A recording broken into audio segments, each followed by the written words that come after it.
High বন্ধুরা, আজ চলে এসেছি অ্যাডেনিয়াম গাছের পরিচর্যা নিয়ে।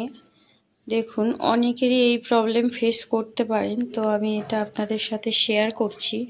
দেখুন, কাণ্ডের ভিতরটা নরম হয়ে গেছে।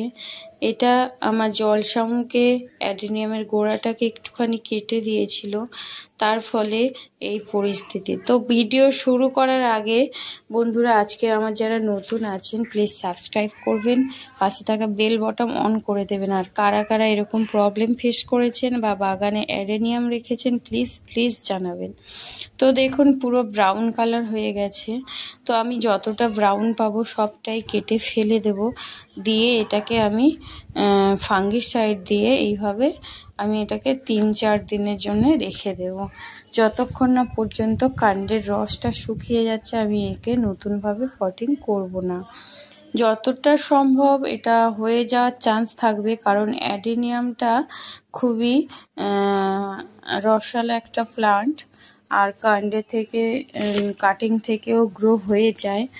আর সাইডে যে শিকড়টা ছিল সেটা ছুরি লেগে কেটে গেছে, ওই শিকড়ে আর কোনো কাজ হবে না, হালকা শুধু ঝুলছে। যাই হোক, আমি এইভাবে একদম বেশি করে আমাকে র্যাডো লিকুইড ফাঙ্গিসাইড ছিল, আপনাদের কাছে যেটা থাকবে সাব বা পাউডার ফর্ম সেটা জলে গুলে লাগিয়ে রাখতে পারেন।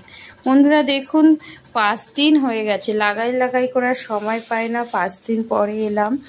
তো দেখুন, পুরো শুকিয়ে গেছে, গাছের পাতাও বেশিরভাগটা ঝরে গেছে। তো আমি এখানে জলের মধ্যে আবারও 2 থেকে 3 গ্রাম লিকুইড ফাঙ্গিসাইড গুলে নিচ্ছি। এই জলটা আমি টবের মাটিতে ভরিয়ে দেব, আর গাছটাকে ওই পুরানো মাটিতেই বসিয়ে দিচ্ছি, কারণ এই মাটিটা খুবই পারফেক্ট হয়েছিল। কারণ তা না হলে এত সহজে একটা বেবি প্ল্যান্ট গ্রো হয় না এত জলদি।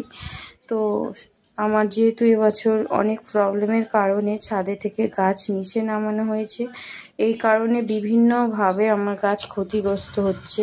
কখনো জলে ডুবে মারা যাচ্ছে, কখনো শামুকে কেটে ফেলছে। তো যাই হোক, আমি যখন নতুন ছাদে গাছ তুলবো তখন আবার নতুন করে কিছু গাছ আবার নিয়ে আসতে হবে। তো যেটুকু আছে সেটুকু বাঁচিয়ে রাখার চেষ্টা করছি আর আপনাদের সাথে শেয়ার করছি। পুরো লাগিয়ে দিলাম, দিয়ে আমি এটাকে একদম শেডি এরিয়ায় রেখে দেব। আর ওই ফাঙ্গিসাইড জলটা পুরোটাই বেশি করে প্রথমে দিয়ে দেব।